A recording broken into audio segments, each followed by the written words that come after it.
ओम साई राम। सभी को सादर प्रणाम। सभी के मंगल की कामना करते हुए आज मैं आपके लिए पढ़ने जा रही हूँ अध्याय 41 श्री साई सच्चरित्र। गत अध्याय में वर्णित घटना के 9 वर्ष पश्चात अली मोहम्मद हेमाड़पंत से मिले और वह पिछली कथा निम्नलिखित रूप में सुनाई। एक दिन बम्बई में घूमते फिरते मैंने एक दुकानदार से बाबा का चित्र खरीदा, उसे फ्रेम कराया और अपने घर लाकर दीवार पर लगा दिया। मुझे बाबा से स्वाभाविक प्रेम था, इसलिए मैं प्रतिदिन उनका श्री दर्शन किया करता था। जब मैंने आपको हेमाड़पंत को वह चित्र भेंट किया, उसके 3 माह पूर्व मेरे पैर में सूजन आने के कारण शल्य चिकित्सा भी हुई थी। मैं अपने साले नूर मोहम्मद के यहाँ पड़ा हुआ था। खुद मेरे घर पर 3 माह से ताला लगा था और उस समय वहाँ पर कोई न था। केवल प्रसिद्ध बाबा अब्दुल रहमान, मौलाना साहेब, मोहम्मद हुसैन, साई बाबा, ताजुद्दीन बाबा और अन्य संत चित्रों के रूप में ही वहाँ विराजमान थे, परंतु कालचक्र ने उन्हें भी न छोड़ा। मैं वहाँ बम्बई में बीमार पड़ा हुआ था, तो फिर मेरे घर में उन लोगों की फ़ोटो को कष्ट क्यों हो। ऐसा समझ में आता है कि वे भी आवागमन, जन्म और मृत्यु के चक्कर से मुक्त नहीं हैं। अन्य चित्रों की गति तो उनके भाग्यानुसार ही हुई, परंतु केवल श्री साई बाबा का ही चित्र कैसे बच निकला, इसका रहस्य उद्घाटन अभी तक कोई नहीं कर सका है। इससे श्री साई बाबा की सर्वव्यापकता और उनकी असीम शक्ति का पता चलता है। कुछ वर्ष पूर्व मुझे मोहम्मद हुसैन थारिया टोपन से संत बाबा अब्दुल रहमान का चित्र प्राप्त हुआ था, जिसे मैंने अपने साले नूर मोहम्मद पीर भाई को दे दिया, जो गत 8 वर्षों से उसकी मेज पर पड़ा हुआ था। एक दिन उसकी दृष्टि इस चित्र पर पड़ी, तब उसने उसे फोटोग्राफर के पास ले जाकर उसकी बड़ी फ़ोटो बनवाई और उसकी कॉपियाँ अपने कई रिश्तेदारों और मित्रों में वितरित की। उनमें से एक प्रति मुझे भी मिली थी, जिसे मैंने अपने घर की दीवार पर लगा रखा था। नूर मोहम्मद संत अब्दुल रहमान के शिष्य थे। जब संत अब्दुल रहमान साहब का आम दरबार लगा हुआ था, तभी नूर मोहम्मद उन्हें उनकी वह फ़ोटो भेंट करने हेतु उनके समक्ष उपस्थित हुए। फ़ोटो को देखते ही वे अति क्रोधित हो नूर मोहम्मद को मारने दौड़े तथा उन्हें बाहर निकाल दिया। तब उन्हें बड़ा दुख और निराशा हुई। फिर उन्हें विचार आया कि मैंने इतना रुपया व्यर्थ ही खर्च किया, जिसका परिणाम अपने गुरु के क्रोध और अप्रसन्नता का कारण बना।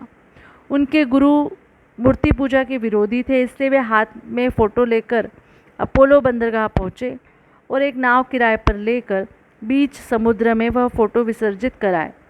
नूर मोहम्मद ने अपने सब मित्रों और संबंधियों से भी प्रार्थना कर सब फ़ोटो वापस बुला लिए। कुल 6 फ़ोटो थे और एक मछुए के हाथ से बांद्रा के निकट समुद्र में विसर्जित करा दिए। इस समय मैं अपने साले के घर पर ही था।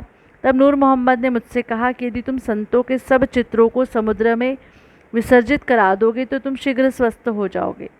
यह सुनकर मैंने मैनेजर मेहता को अपने घर पर भेजा और उसके द्वारा घर में लगे हुए सब चित्रों को समुद्र में विसर्जित कर दिया। 2 माह पश्चात जब मैं अपने घर वापस लौटा तो बाबा का चित्र पूर्ववत लगा देखकर मुझे महान आश्चर्य हुआ। मैं समझ न सका कि मेहता ने अन्य सब चित्र तो निकालकर विसर्जित कर दिए, पर केवल यही चित्र कैसे बच गया। तब मैंने तुरंत ही उसे निकाल दिया और सोचने लगा कि कहीं मेरे साले की दृष्टि इस चित्र पर पड़ गई तो वह इसकी भी इतिश्री कर देगा। जब मैं ऐसा विचार कर ही रहा था कि इस चित्र को कौन अच्छी तरह संभाल कर रख सकेगा, तब स्वयं श्री साई बाबा ने सुझाया कि मौलाना इस्मू मुजावर के पास जाकर उनसे परामर्श करो और उनकी इच्छानुसार ही कार्य करो। मैंने मौलाना साहब से भेंट की और सब बातें उन्हें बतलाई। कुछ देर विचार करने के पश्चात वे इस निर्णय पर पहुँचे कि इस चित्र को आपको यानी कि हेमाड़पंत जी को ही भेंट करना उचित है, क्योंकि केवल आप ही इसे उत्तम प्रकार से संभालने के लिए सर्वथा सत्पात्र हैं। तब हम दोनों आपके घर आए और उपयुक्त समय पर ही यह चित्र आपको भेंट कर दिया। इस कथा से विदित होता है कि बाबा त्रिकाल ज्ञानी थे और कितनी कुशलता से समस्या हल कर भक्तों की इच्छाएं पूर्ण किया करते थे। निम्नलिखित कथा इस बात का प्रतीक है कि आध्यात्मिक जिज्ञासुओं पर बाबा किस प्रकार स्नेह रखते तथा किस प्रकार उनके कष्ट निवारण कर उन्हें सुख पहुंचाते थे। चिंदियों की चोरी और ज्ञानेश्वरी पठन। श्री बी.वी. देव, जो उस समय डहाणू के मामलेदार थे, को दीर्घकाल से अन्य धार्मिक ग्रंथों के साथ साथ ज्ञानेश्वरी के पठन की तीव्र इच्छा थी। ज्ञानेश्वरी यानी कि भगवद गीता पर श्री ज्ञानेश्वर महाराज द्वारा रचित मराठी टीका है। वे भगवद गीता के एक अध्याय का नित्य पाठ करते तथा थोड़ा बहुत अन्य ग्रंथों का भी अध्ययन करते थे।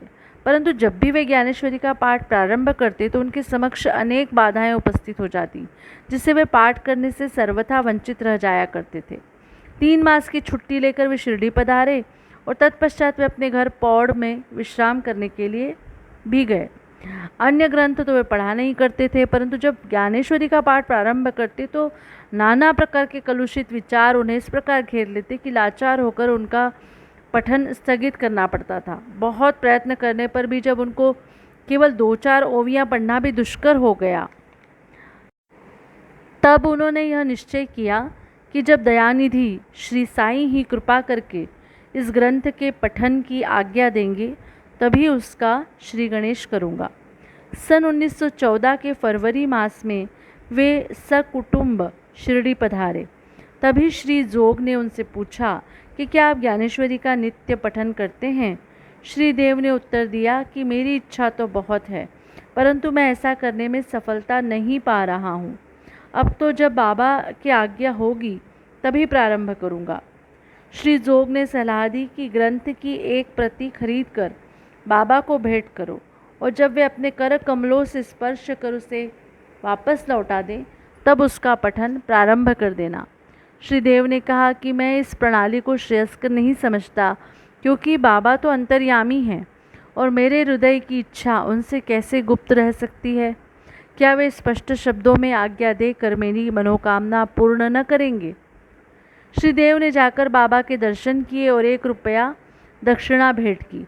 तब बाबा ने उनसे 20 रुपये दक्षिणा मांगी, जो उन्होंने सहर्ष दे दी। रात्रि के समय श्री देव ने बालक राम से भेंट की और उनसे पूछा, आपने किस प्रकार बाबा की भक्ति तथा कृपा प्राप्त की है? बालक राम ने कहा, मैं दूसरे दिन आरती समाप्त होने के पश्चात आपको पूर्ण वृत्तांत सुनाऊंगा। दूसरे दिन जब श्री देव साहब दर्शनार्थ मस्जिद में आए तो बाबा ने फिर 20 रुपये दक्षिणा मांगी, जो उन्होंने सहर्ष भेंट कर दी। मस्जिद में भीड़ अधिक होने के कारण वे एक और एकांत में जाकर बैठ गए। बाबा ने उन्हें बुलाकर अपने समीप बैठा लिया। आरती समाप्त होने के पश्चात जब सब लोग अपने घर लौट गए तब श्री देव ने बालक राम से भेंट कर उनसे उनका पूर्व इतिहास जानने की जिज्ञासा प्रकट की तथा बाबा द्वारा प्राप्त उपदेश और ध्यानादि के संबंध में पूछताछ की। बालक राम इन सब बातों का उत्तर देने ही वाले थे कि इतने में चंद्रू कोड़ी ने आकर कहा कि श्री देव को बाबा ने याद किया है। जब देव बाबा के पास पहुँचे तो उन्होंने प्रश्न किया कि वे किससे और क्या बातचीत कर रहे थे। श्री देव ने उत्तर दिया कि वे बालक राम से उनकी कीर्ति का गुणगान श्रवण कर रहे थे। तब बाबा ने उनसे पुनः 25 रुपये दक्षिणा मांगी, जो उन्होंने सहर्ष दे दी। फिर बाबा उन्हें भीतर ले गए और अपना आसन ग्रहण करने के पश्चात उन पर दोषारोपण करते हुए कहा कि मेरी अनुमति के बिना तुमने मेरी चिंदियों की चोरी की है। श्री देव ने उत्तर दिया, भगवान, जहाँ तक मुझे स्मरण है मैंने ऐसा कोई कार्य नहीं किया है। परंतु बाबा कहाँ मानने वाले थे। उन्होंने अच्छी तरह से ढूंढने को कहा। उन्होंने खोज की परंतु कहीं कुछ भी न पाया।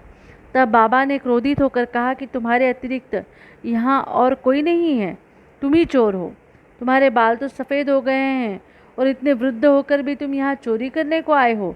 इसके पश्चात बाबा आपे से बाहर हो गए और उनकी आंखें क्रोध से लाल हो गई। वे बुरी तरह से गालियाँ देने और डांटने लगे। देव शांतिपूर्वक सब कुछ सुनते रहे।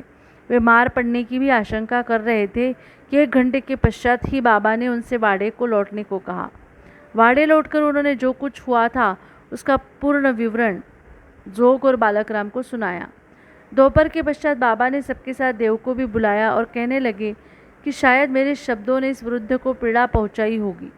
इन्होंने चोरी की है और इसे ये स्वीकार नहीं करते हैं।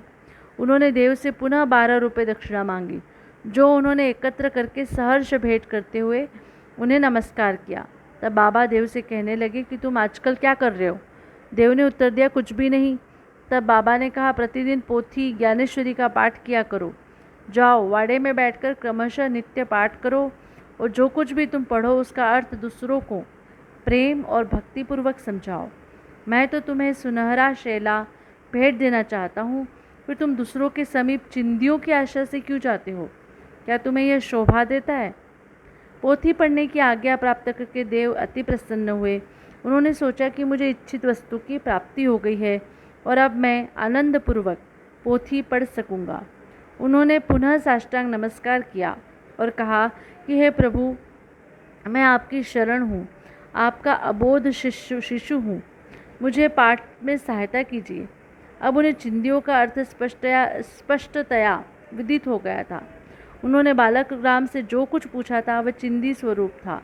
इन विषयों में बाबा को इस प्रकार का कार्य रुचिकर नहीं था, क्योंकि वे स्वयं प्रत्येक शंका का समाधान करने को सदैव तैयार रहते थे। दूसरों से निरर्थक पूछताछ करना वे अच्छा नहीं समझते थे, इसलिए उन्होंने डांटा और क्रोधित हुए देव ने इन शब्दों को बाबा का शुभ आशीर्वाद समझा तथा वे संतुष्ट होकर घर लौट गए। यह कथा यहीं समाप्त नहीं होती। अनुमति देने के पश्चात भी बाबा शांत नहीं बैठे तथा 1 वर्ष के पश्चात वे श्रीदेव के समीप गए और उनसे प्रगति के विषय में पूछताछ की। 2 अप्रैल सन 1914 गुरुवार को सुबह बाबा ने स्वप्न में देव से पूछा कि क्या तुम्हें पोथी समझ में आई। जब देव ने स्वीकारात्मक उत्तर न दिया तो बाबा बोले कि अब तुम कब समझोगे। देव की आंखों से टप टप करके अश्रुपात होने लगा और वे रोते हुए बोले कि मैं निश्चयपूर्वक कह रहा हूँ कि हे भगवान, जब तक आपकी कृपा रूपी मेघ वृष्टि नहीं होती तब तक उसका अर्थ समझना मेरे लिए संभव नहीं है और यह पठन तो भार स्वरूप ही है। तब वे बोले कि मेरे सामने मुझे पढ़कर सुनाओ, तुम पढ़ने में अधिक शीघ्रता किया करते हो। फिर पूछने पर उन्होंने अध्यात्म विषयक अंश पढ़ने को कहा। देव पोथी लाने गए और जब उन्होंने नेत्र खोले तो उनकी निद्रा भंग हो गई। अब पाठक स्वयं ही इस बात का अनुमान कर लें कि देव को इस स्वप्न के पश्चात कितना आनंद प्राप्त हुआ होगा। श्री देव अभी सन 1944 जीवित हैं और मुझे गत 4-5 वर्षों के पूर्व उनसे भेंट करने का सौभाग्य प्राप्त हुआ था। जहाँ तक मुझे पता चला है वह यही है कि वे अभी भी ज्ञानेश्वरी का पाठ किया करते हैं।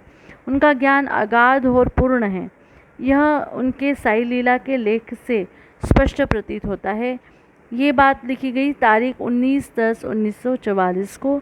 श्री सद्गुरु साईनाथ अर्पणमस्तु। शुभम भवतु।